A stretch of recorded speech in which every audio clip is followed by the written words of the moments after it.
Good morning. Good morning.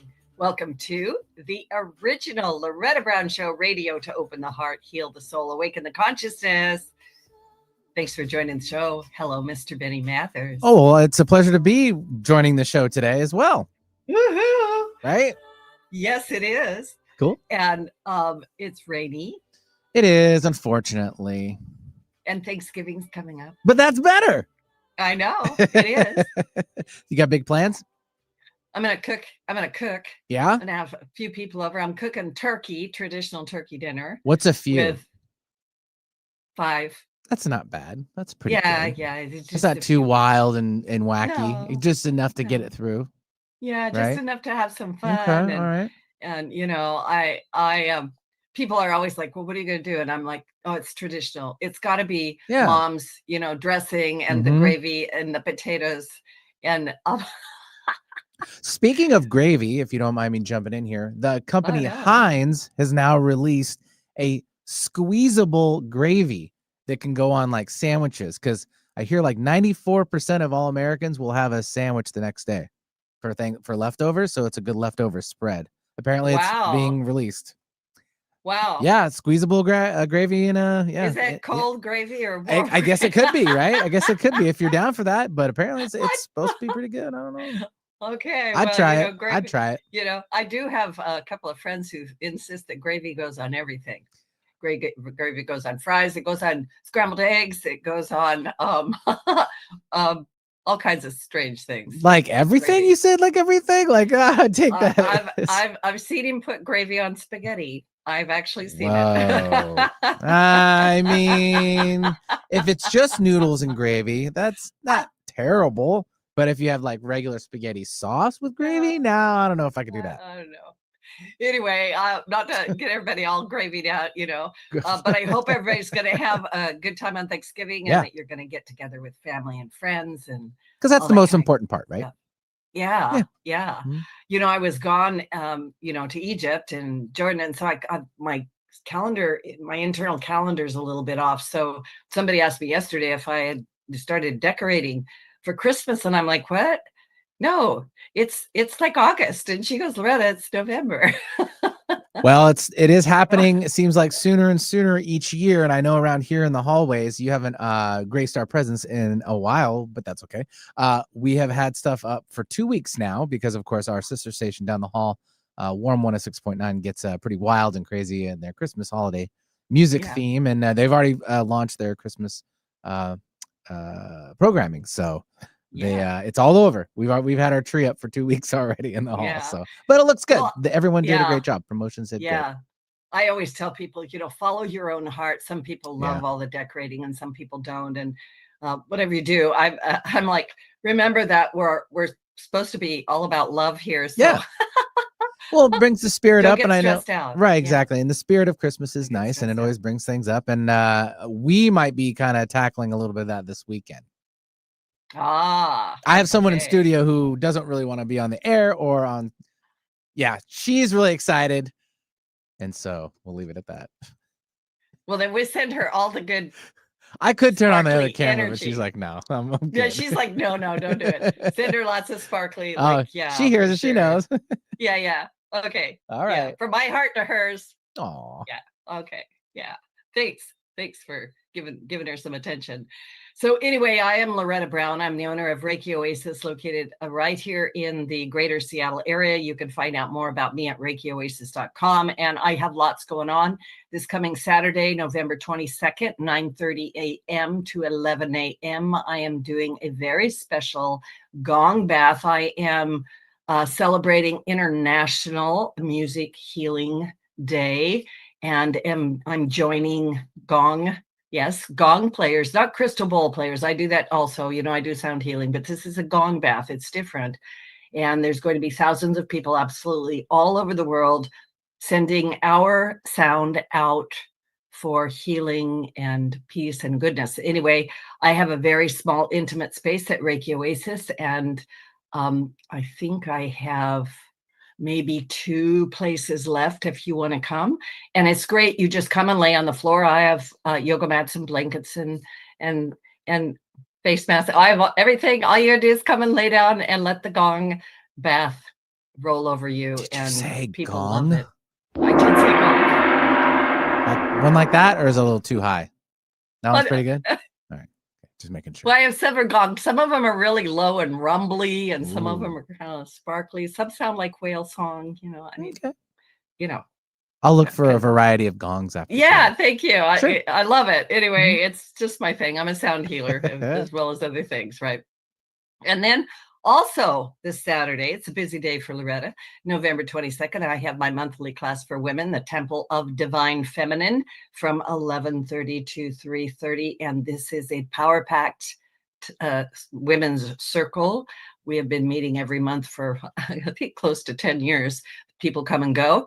And you can join us in person or online. Find out more about that at ReikiOasis.com. And let me get into astrology, because I've got a great guest today and I want to bring her on, but I've got to lay the foundation work, because the stars, I swear to goodness, lined up just for her. So here we go. Tuesday, November 18th, the sun conjuncted Black Moon Lilith. Yes, the Black Moon Lilith, the goddess. The alignment shakes something awake inside the collective feminine and opens a portal to the shadow feminine, the parts of us that have been silenced, shamed, or misunderstood. Black Moon Lilith is the part of us that refuses to be erased, the original feminine power before the world told her to be small and quiet.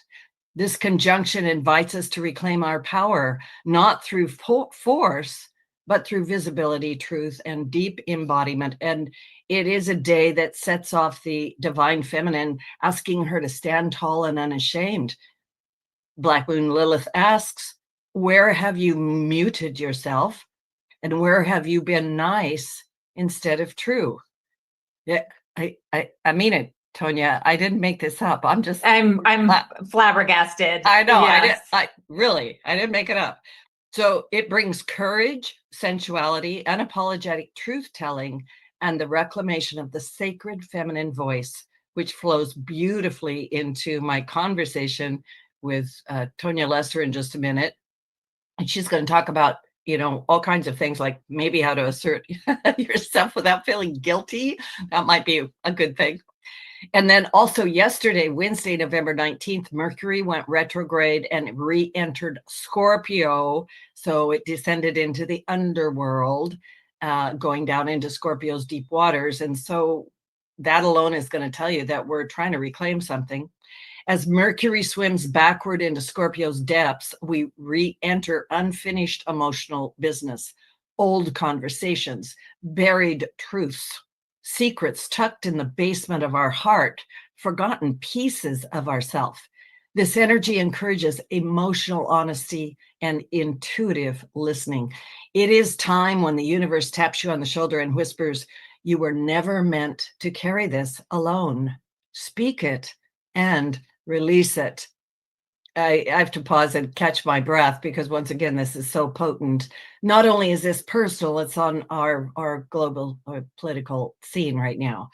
Then today, Tuesday, November 20th, if we aren't already being all set up here, dressed up for the show, we have a Scorpio new moon and a Mercury Kazemi. It is a very huge day. It's a powerful reset. The Scorpio new moon brings volatility, transformation, and the unraveling of anything inauthentic. Something is shifting, something is unraveling, and something is being reborn. Now, with the Mercury Kazemi, and if you listen to me, you know I love the word Kazemi, and no, it's not a delicious food, but it sounds like one. A Kazemi is when a planet is very close to the sun. And right now, this Mercury Kazemi has Mercury sitting in the heart of the sun. The planet of communication is sitting in the heart of illumination. So we're going to receive truth, clarity, and spiritual downloads. It's a moment of rebirth, even in the retrograde fog, because we got a lot of planets retrograde. A new truth is absolutely emerging from the dark. And like I said, this is a perfect stage, perfect cosmic mirror for my guest Tonya's beautiful work. And like I said, I'm just getting you excited. So when she comes on, you're like standing and clapping already, right? And then Saturday, November 22nd, the sun is entering Sagittarius and the energy is going to lift. We're going to emerge from the emotional underworld into the wide open horizon of Sagittarius, the Archer fire sign. And she says, where are you aiming the arrow of your life?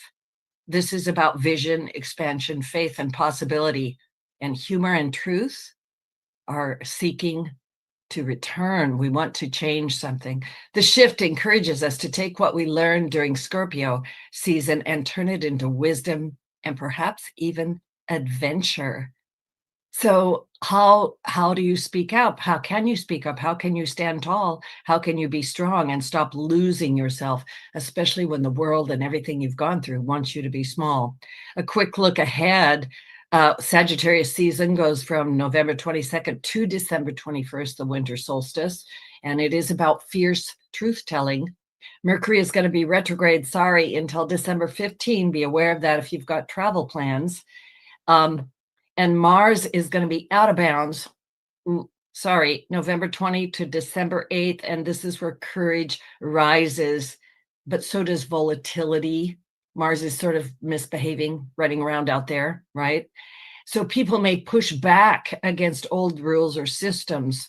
Expect bold moves in politics, social activism, and personal boundaries.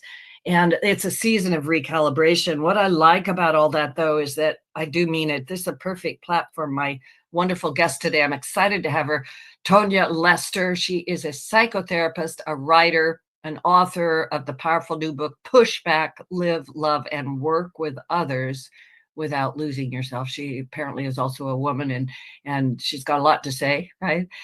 At a time when women's voices are needed more than ever, Tonya guides us in reclaiming our truth, honoring our needs, and speaking up without guilt or fear. Tonya Lester offers conflict-averse women a bold directive. It's okay to be difficult. Well, she'll tell us more about that. Not mean, not rigid, not a bully, but the kind of difficult that makes people in your life see you and understand you. Tonya's work has been featured in the New York Times, Psychology Today, The Guardian, Newsweek, HuffPost, Well Plus Good. And she's now on the original Loretta Brown Show. Woohoo! Yay. Welcome to the show, Tonya. I'm so excited to have you. I love your book. Oh, thank you so much. I so appreciate that. Push Back. I want you to talk a little bit about what led you to write this book, but I got to make a comment because I'm a real person, as you can tell. I'm, feet on the grounds woman and head in the sky. But a few months ago, actually, I have vivid dreams. I woke up from this dream and I was just like, and I was kind of huffing and puffing, and I stood up and I said, no, I will not behave. And then I started laughing and I went, oh, that's about right, isn't it? Wow, that's amazing. About right, yeah.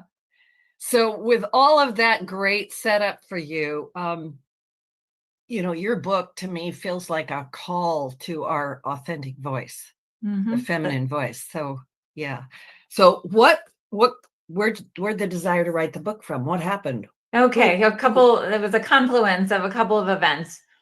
One was I'm a couples therapist and also see individuals, many women. And I felt like over and over and over in my office, I was seeing the same thing. And it was women who had not spoken up and asserted themselves in their relationship, had kind of allowed the center of their lives to move towards family, which, is appropriate in some ways, with children and husband. And then pretty soon there was no room for them at the table. They couldn't find their center anymore. And they were certainly not centered in their relationships. And I had, as a therapist, and I wonder if you find this in your practice, sometimes it's like there's a zeitgeist thing happening, and you see client after client who have the exact same problems. And it's so I had like 3 couples come in during a very short period where they sat down and the husband was very shaken up, really panicked that the relationship was on the rocks and he hadn't been aware, or maybe he should have been aware, but he wasn't aware. And the wife was like, you know what? I'm done. I've tried to make it better. I've tried to speak up. I guess I haven't been insistent enough, but now all of the energy to to make things better is drained of me. And I can't be the woman, the person I want to be in this world and be in this marriage. And in all of these cases, I felt like, if we had worked on some communication about 3 to 5 years ago, we could make a really big difference. But it's very hard to do meaningful work in couples therapy when someone arrives saying, I'm out, I'm done. At the same time this was happening, my sister, who I'm extremely close to, was going through a very, very rough divorce. And I was looking at her, and she's a very powerful person. She's very successful professionally. She has many, many friends. We come from a very close family. She's got beautiful children. So all to say, she's a resourced person who anyone would look at and say, what a strong woman. And she had just really been drained of her voice and herself in this relationship. And I was looking at her thinking, how did this happen to you? And then I was noticing, you know what? I advocate for speaking up, but I'm actually not speaking up enough in my relationships. Like, I'm not fully walking the talk. And so all at once I thought, oh, wow, this is so universal. I'm saying the same things again and again in my practice and in my life. I think there's a book here. Wow. I have to say that, yes, I've been experiencing that also with women coming in, and I'm going to say powerful women, because I see a lot of powerful women who have full-blown careers and they've got kids, and they're juggling so much, Tonya, like we're going to pull that apart a little bit, but they actually will say, I feel like I'm two people. On the job, I'm this powerful woman or whatever, and then I go home and I'm, cleaning the toilet or something. Yeah, and wanting to make everyone else happy. And what happened to me, right? Right. The other part of that too, because I heard you very clearly that when people come, they are at crisis point and done. And is there recovery from that? I mean, can they come back from that? Is there a better point for us to address it? There's definitely a better point to address it. And the earlier, of course, the better. I also, love to see, I hope that the generations coming up behind us go into their relationships with an expectation of having more of a voice.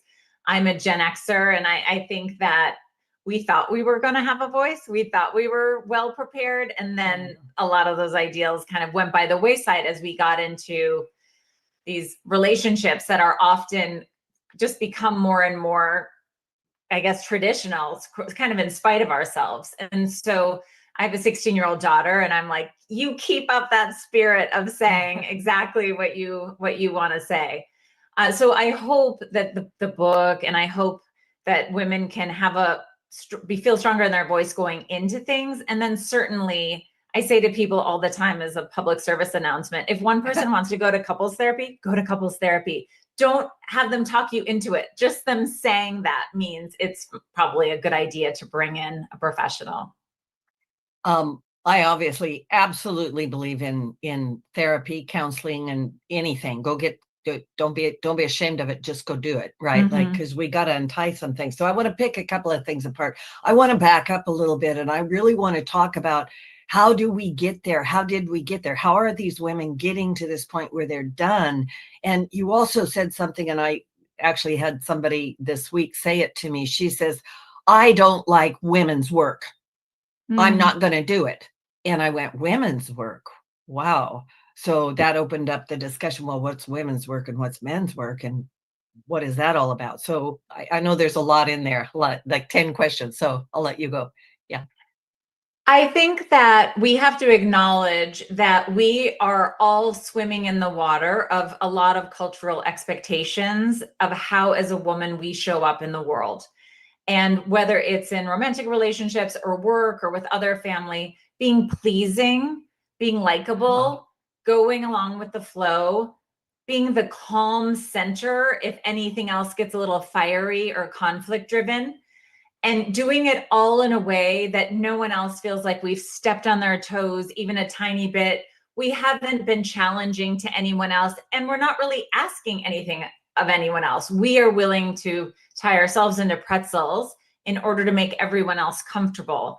And I think that that is very, very hard to unlearn. I think we do a lot of that unconsciously and kind of maybe collude in creating these relationships where we are what I like to call the shock absorber, where it's our job to get ahead of any problems and make sure that no one else has to deal with anything hard.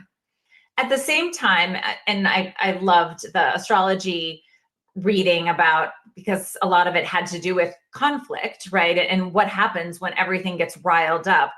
I think we're not taught to tolerate conflict very well. I think we think conflict is always scary and threatening and bad. And that's because, you know, if we look through history, it has been threatening to be a woman and conflict has been scary. But I think this idea that it's okay to have some difficult feelings and persevere, like it isn't our job to constantly be the bucket of water putting out any like little embers of discomfort or conflict is really important. So some of the work is saying there is such a thing as healthy conflict. Nothing gets better without putting some pressure on the system. Nothing changes unless there's a disgruntled party. And if you're the disgruntled party, you're going to need to speak up. There is so much in that, and it's rich, right? Because it's to the point. And you're right. I was talking to someone earlier, and she goes, she said two things. Number one, I'm afraid to bring it up, Loretta, because I don't know what the response will be. Mm-hmm. And she said, I'm not sure I have the bandwidth to deal with whatever's coming up because I'm already so overloaded. Mm-hmm. So can you address that a little bit?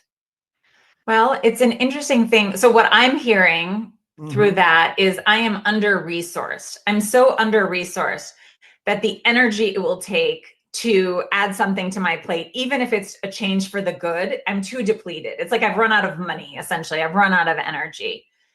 And I think that there is, of course, we're depleted, right? Of course, we don't have any energy if we're taking on all the women's work and often all the sort of men's work. If we look at work in the professional or kind of political community sphere as men's work, it's just, there's just too much. There is too much being asked of us. And sometimes I feel like that's a ploy, right? And to add on top of having a beautiful house and a successful career and looking amazing and ageless and having the labeled containers on our pantry, right? It's like, of course, we're feeling too tired to ask for meaningful change or have a difficult conversation. So what I would say first is someone in that situation is to really get centered around what will bring more resources in. So sometimes I do think we're not ready to have a hard conversation. I think it's misleading to pretend that anyone can make a huge change at the drop of a hat. But I would look at, do I have enough support? Am I seeing my friends? Am I talking to an individual therapist if that would be helpful? Do I feel, to speak to your work, that spiritually, I feel like I'm attending to myself? How am I financially? There's all these things that we can take into consideration to get ourselves into a position where we can take these risks. And what I hear this woman saying is, I can't upset the apple cart because I have no ability to gather the apples back up. Well, what do you need for yourself to be in a position to gather up the apples? The other part for me also is that when people say things like that, what I hear is that they are at crisis point. They're actually there because this idea, like the imagery that I get is the apple cars over, the apples are going and she's just scrambling and she gets the apples and they're falling out. Yeah, she can't hold on to them. No bucket to hold on to the apples. No bucket to hold on to the apples. So let's go back a little bit. This idea that we have to be so perfect. I giggled when you said that. I love the comment about the labels on the cupboards or because you see these TikToks and these people are like, look how neat and clean everything is. And I've got everything just like that. And I'm like, oh no. No, yeah. When we're starting to approach this idea of pushing back, because that is the name of your book, of pushing back, Wow, I can feel the tangle in there of, yes, I need to be nice. I need to be sweet. I have to talk softly. I cannot cause trouble. I am a bad woman if I blah, blah, blah. So let's go down inside that a little bit. You use in your book things like shock absorbing. And also, I know these are two very different things. I want you to talk about what a shock absorber is. And then I'll save the other question until a little bit later. I'll pull that one out. Okay. So a shock absorber in a car, of course, is it's pads in the car that keep the riders from feeling the shocks of the road, right? It makes the ride easier and more comfortable. The shock absorber in a family or in a workplace similarly tries to get ahead of any problems, tries to blunt the impact of a harsh thing someone else said, tries to manage ahead if two people who don't get along are going to be at the same party. Like, I want to get ahead of all the problems. I want to control everything, which gets us into a lot of trouble. I want to control everything so that nobody else is inconvenienced, disturbed, or mad at me, upset with me. And we cannot operate as the shock absorber and also be speaking up for our own needs, right? Because we don't want to provide any shocks. We don't want to cause any problems for anyone. And what I see over and over again, and I absolutely have a tendency to fall into this myself, is women really running themselves ragged to keep other people in their lives from kind of having the natural consequences of their actions, right? As opposed to saying, well, I'm responsible for me. And as an adult, I'm responsible for myself all the time. Everything I say, how I act, I have to take responsibility. But you are responsible for you. And that is 100% your responsibility. And I'm not going to try to be the cleanup crew. I'm not going to try to get ahead of you all the time to make sure that you're not causing problems for yourself. I'm leaving that responsibility to you. And that's very hard to undo that conditioning. Yeah, in my work, I work a lot with boundaries, energetic boundaries, physical boundaries, boundaries, but this idea that is yours and this is mine. And I run into a very big issue of feeling guilty. But if I do that, if I pull back, then I feel guilty. And the other thing is, it's almost habitual, like you've trained your eyes to look over there constantly. That's like I'm always, and even though you say, well, I'm going to back up and that's their thing, then you're still checking. Are they doing it? Are they doing it? Right. That's right. What can you say to that to help women to, I always like, just exhale, just take a breath. Right. That's a good start. The breath, that's a good way to start, is to take a deep breath. One thing I think we have to acknowledge, and this is a little bit, misnomer of this idea of how to speak up without guilt. What is a more accurate way to put it is how to practice speaking up with some guilt, understanding that this is going to be like exposure therapy, right?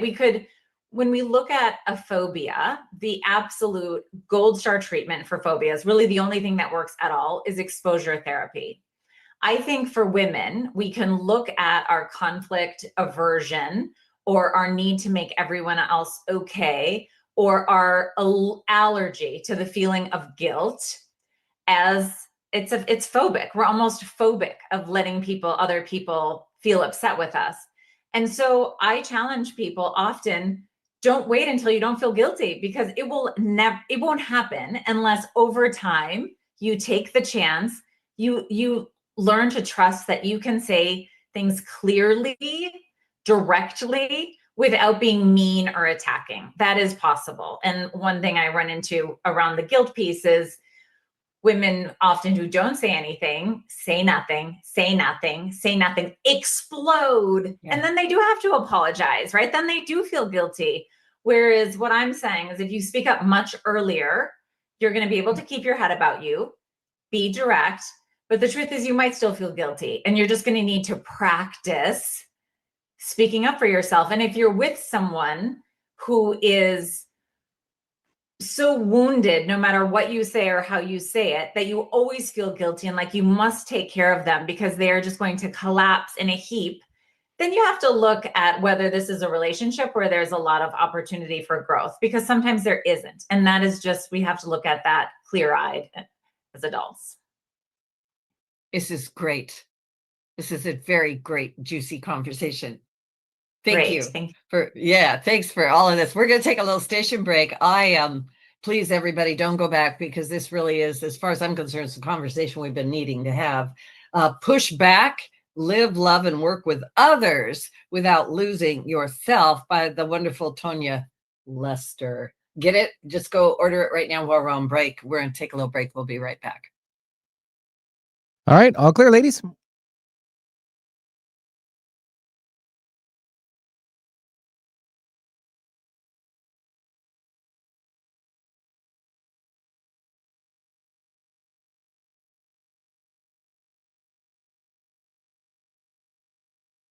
There's danger out there.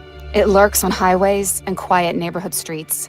It's more likely to kill you than a shark, and more terrifying than the biggest snake. Distracted driving claims lives every day. Every notification, swipe, social post, video, or selfie while driving risks your life.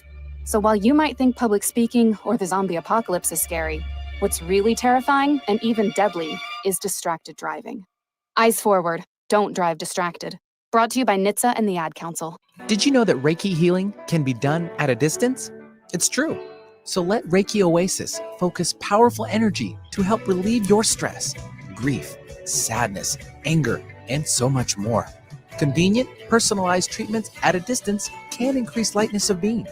During your appointment, find a quiet place to lie down or sit to receive healing energies. If you want help with your dis-ease, visit ReikiOasis.com. Harness life's energy. Visit ReikiOasis.com today. Do you make a positive difference in the world? Do you have a talent, philosophy, base of knowledge, product, or service that you know could help a lot of people if only you could reach them? Join Alternative Talk 1150's family of broadcasters and start walking down a fruitful path. As host of your very own program, dial 425-653-1150 and find out just how affordable it can be to have a show on 1150 AM. That's 425-653-1150. Alternative Talk. We have an opportunity waiting just for you. An alternative to everything else on your radio dial. Alternative Talk 1150.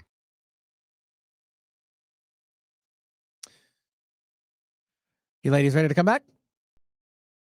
All right, stand by. All right.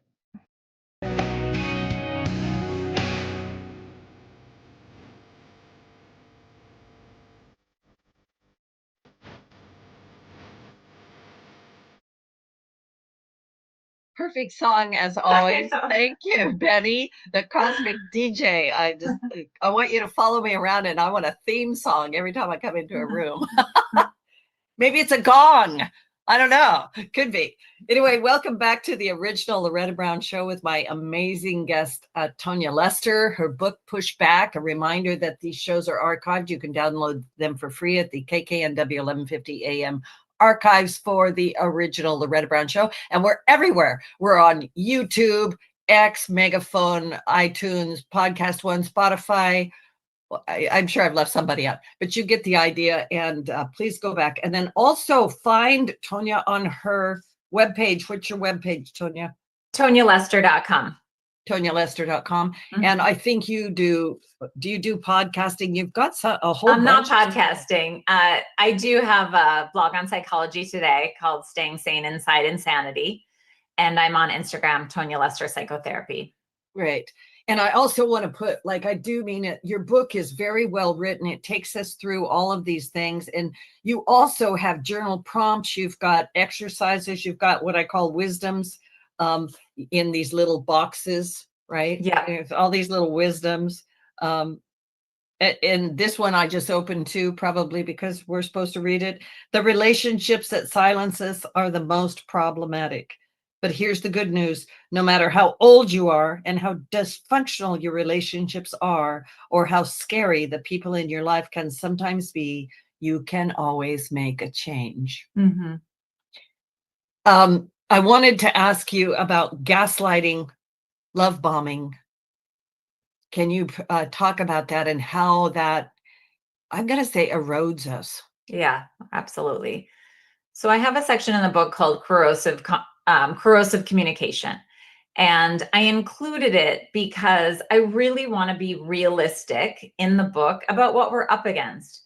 And a complaint I've had about self-help geared towards women is this idea that I think is actually gaslighting, that from the books themselves, that if we get this exactly right and we set the boundaries and we speak up, everyone's just going to fall in line. And again, it's like a different form of kind of gender responsibility in relationships, is this idea that if we get this right, we can make a beautiful relationship with anyone, and that it's just our own elbow grease and hard work that is required to turn any relationship around. And I just think that's a fantasy. There are some relationships that shouldn't be saved. There are people who are not going to come around, no matter how clear we are. It takes a lot to change a relationship. It takes so much energy, and it's two people who have to bring that energy to the table, and they have to want to. And the coercive communication is looking at patterns of communication, and where if the person doing that can't see it or take responsibility for it, then you're pretty limited about how much better you're going to make this relationship. So gaslighting, of course, is trying to encourage someone to doubt their own view and their own feelings, what they see, what they hear. And so it's very crazy making, right? It's gaslighting is from an old Ingmar Bergman movie. And in the movie, the evil husband puts the lights up and down in order to make our hero think she's going crazy, and he uses it to manipulate her. And so, gaslighting is, I've seen the receipts for the hotel room, I smell perfume on your sweater, but you're telling me I'm crazy, and of course nothing's happened. Or, you say that you support my career, and yet every time I have a big opportunity, you somehow get sick, or you somehow are just taken out of the game, and I have to come rushing home, and I have to keep letting these opportunities go by. So I think we have to really call that out and name it for what it is. And if the other person won't stop or won't even acknowledge they're doing that, I think we're kind of stuck. Love bombing, of course, is showered with love, showered with affection, with deep understanding, and this idea that I'm the only person who even understands you. And love bombing often comes up, at the beginning of a relationship that then later turns coercive in other ways, with gaslighting or blame shifting or some of the other things I talk about in the book. Are you watching the show Nobody Wants This by any chance? So the sister character, who I absolutely love, in this past season, she's in a relationship with her therapist, which of course is like the worst thing ever. No. It's like, no. There's no circumstances where that would be okay. No. But he's obviously love bombing her. And it was interesting because I mentioned my daughter before. She's 16, and it was really instructive. I was like, that's love bombing. That I understand you. I'm going to follow all over you. I know what you want more than you know. Classic love bombing. A wonderful illustration of that. Yeah. And I so appreciate that. I'm going to add something. These things are very disempowering. They're very confusing. And they make you question your sanity. You're like, am I crazy? I'm pretty sure that the light was dim and you said it was bright, or whatever. I'm pretty sure I smelled that perfume and you said no. And it does. It starts to make us go a little bit crazy. We lose track of ourselves somehow. That's right. In my work, I talk an awful lot about what is real, what is it that we observe. And we also have a intuitive hit. Especially as women, we're very intuitive. And so I'm just going to throw that out there because it's real. Men are intuitive too. It's not gender specific. But sometimes we'll get this gut punch, or we'll get this like almost catch our breath thing. And then no. Talk ourselves out of it. Talk ourselves out of it. Like, it's not okay to try to trust that.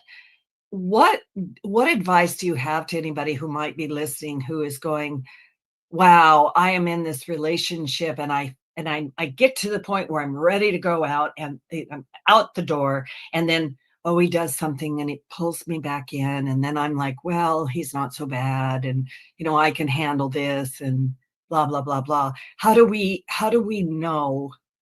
Maybe we don't know, but how do we know when this really is over, or we need to really start listening to ourselves, go get some help? Mm-hmm.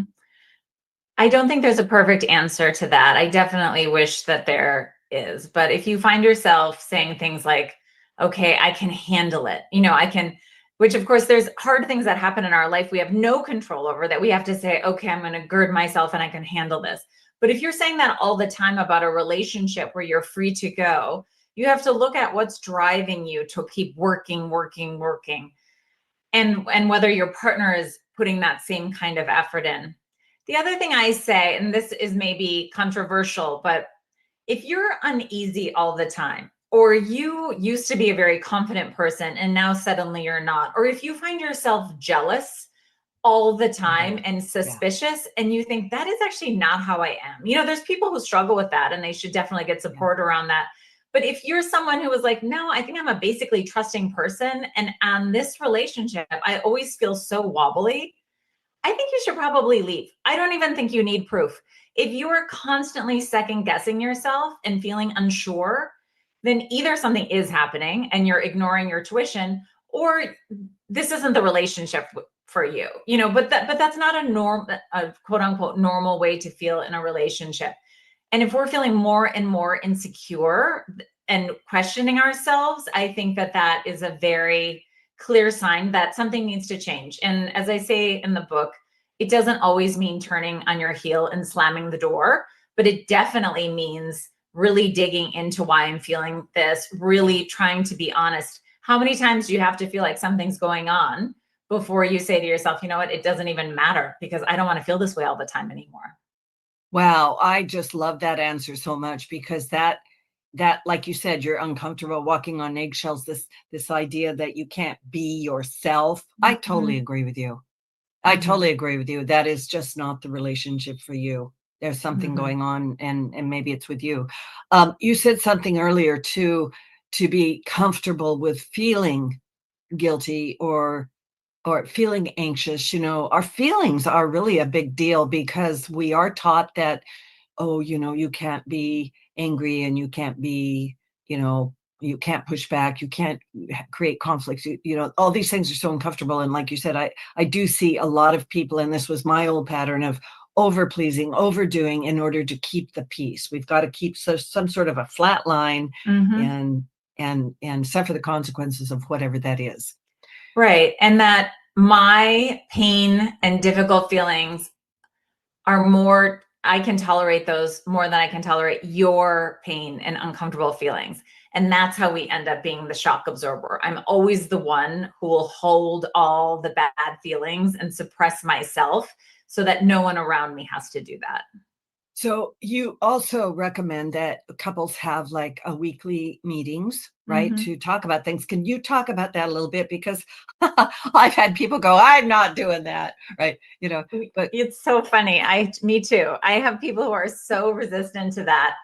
And it's very interesting to me, like, what's the big deal? I'm telling you, or just to experiment with it. And I feel like people dread it because they feel like it's going to be hard, when what I think is it's a real opportunity to get ahead of some problems.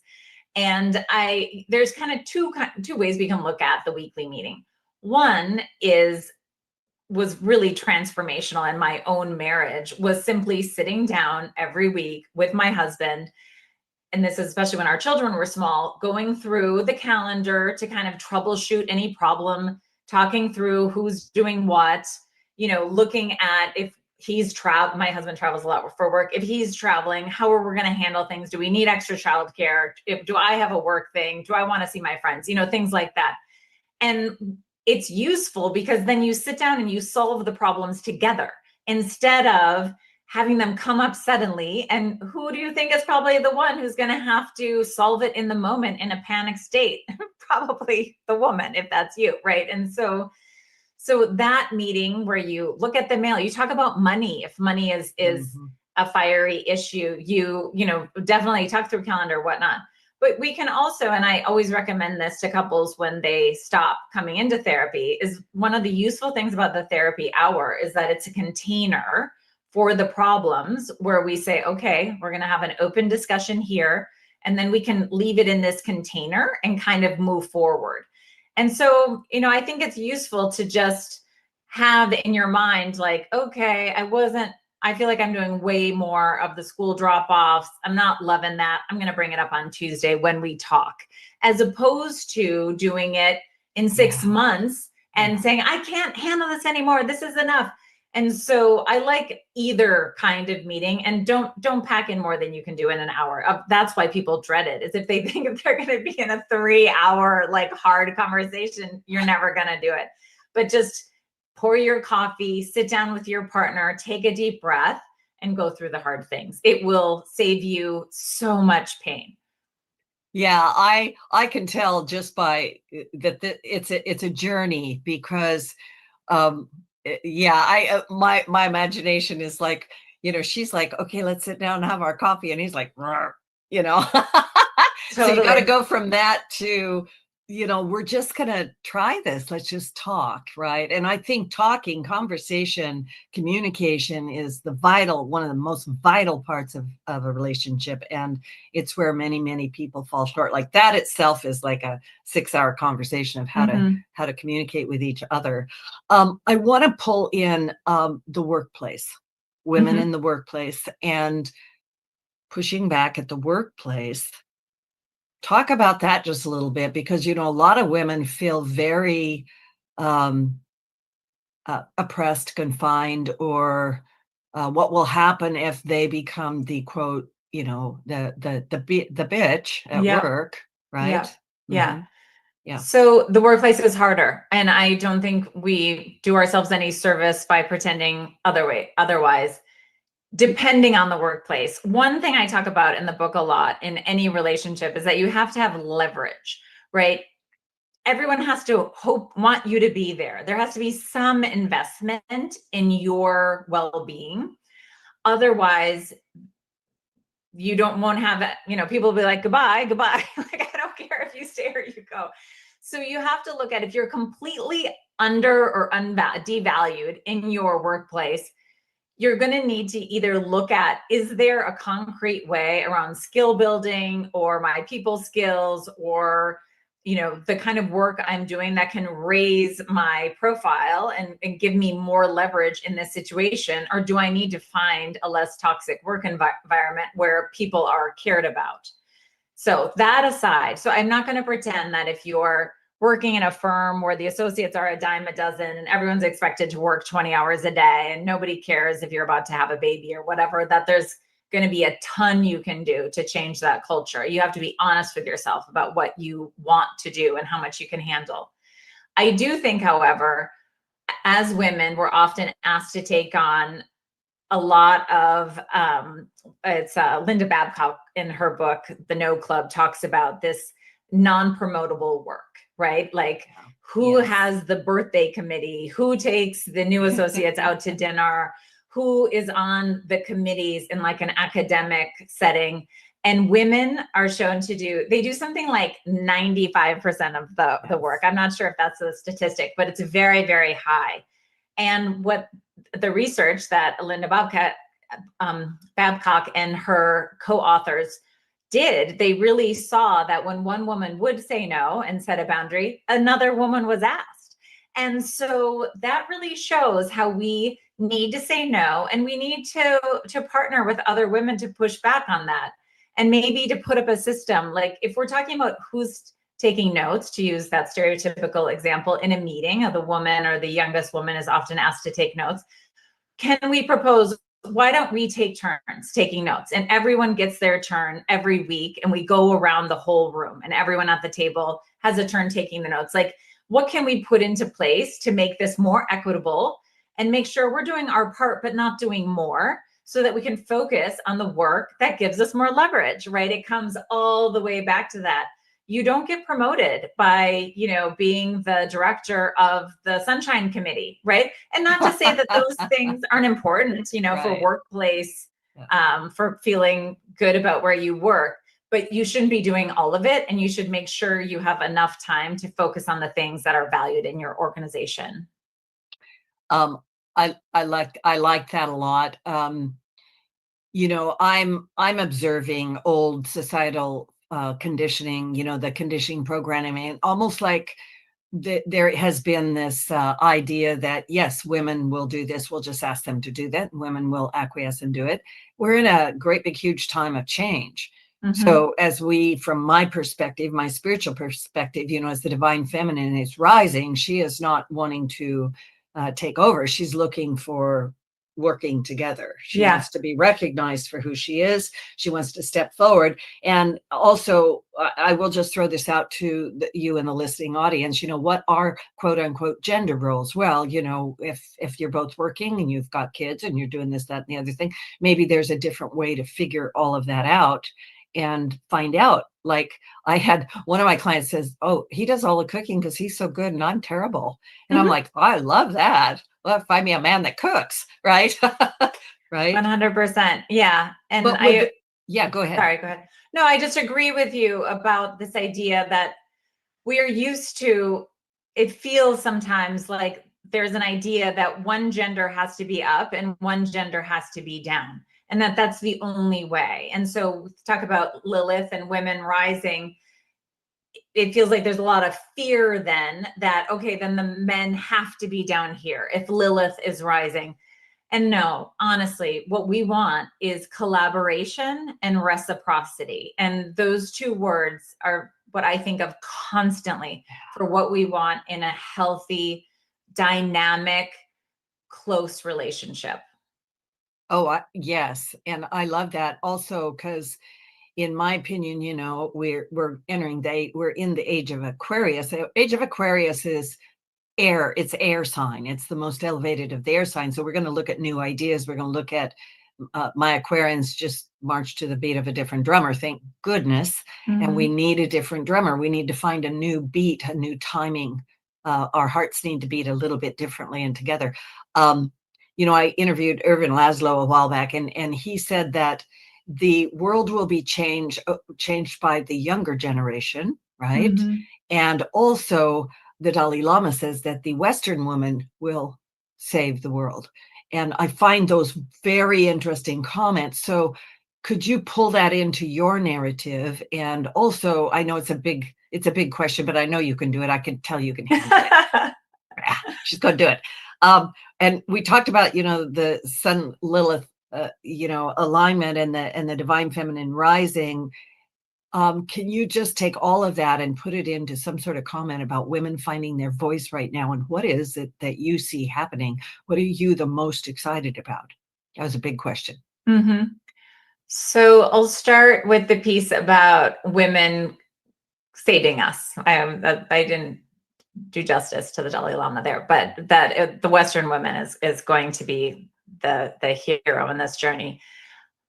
Change is only initiated, instigated, energized, and completed by the disgruntled party. That is true in any example we could ever look at. Even if someone isn't disgruntled or doesn't feel like they're being treated unfairly, and even if they can say like, oh, that doesn't seem fair, that's an ally, 100%, and we need those people too. But the energy that needs to happen for there to be a real movement in the way that you're talking about, an energetic movement, it's going to come from the person who's saying, this isn't fair to me. It's not fair to the people around me, and it isn't fair to me. And civil rights, anything we're going to point to, this is how it happens, 100%. And so we want that energy along with the allyship of like good-minded people. We want all that energy to kind of create an ocean, create a wave to make these big changes. Thank you. I love that. We are absolutely at the end of our show. Tonya Lester, push back, get it, just do it. Go find out more about Tonya in the last 10 seconds. What do you really want to say to people? What do you want them to get from what you've written here and said? My biggest wish for women reading this book is a sense of invigoration and enthusiasm around the idea that change is possible, that our relationships can deepen and grow, and that no matter what has happened in the past, we can always decide to choose to speak up and try to make our lives and the world a better place. I love it. So everybody, thank you, Tonya Lester, for being on my show. Betty Mathers, you are always the best. And to everybody out there, it's new moon in Scorpio. It's time to kind of like, aim your arrow for something new. It's time for birthing and come on, we can do it. Get fired up. Come on. Thank you so much.